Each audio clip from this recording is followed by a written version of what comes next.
It was awful. We had like an old 1950s style laminate kitchen. It had built-in orange seats, so and it was in completely the wrong area of the house, so very closed in.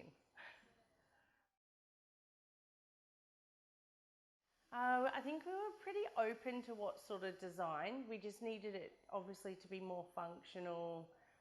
We definitely had a budget to work to as well, so we wanted to get the most out of the kitchen that we could for that amount of money.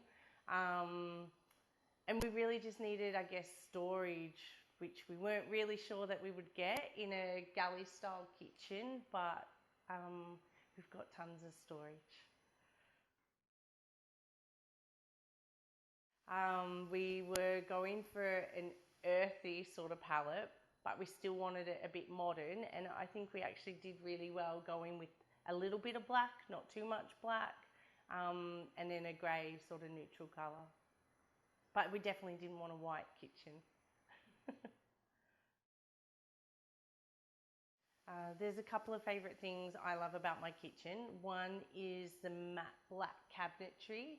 I was a little bit surprised. I thought above a range hood it would get really dirty and show up all the fingerprints, but it's really easy to keep clean, and it doesn't show many fingerprints, which is great considering all of our cabinets are pushed to open up overhead.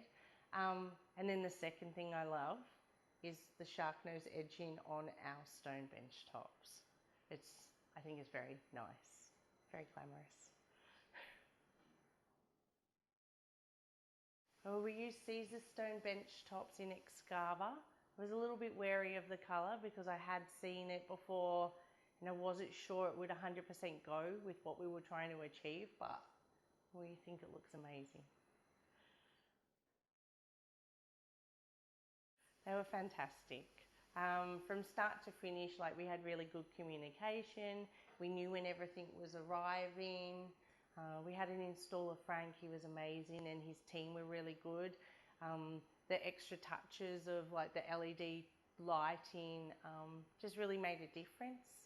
So, and all his tradespeople helped with that.